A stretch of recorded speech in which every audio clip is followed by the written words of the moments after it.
মাস 10 দিন পরে জন্ম নিব মাসের ঘরে মাগো।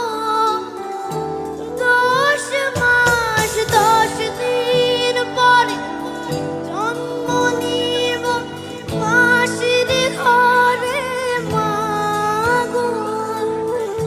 তখন যদি চিনতে পারিস দেখবি গলায় ফাঁসি। ও মা, তখন যদি না চিনতে পারিস দেখবি গলায়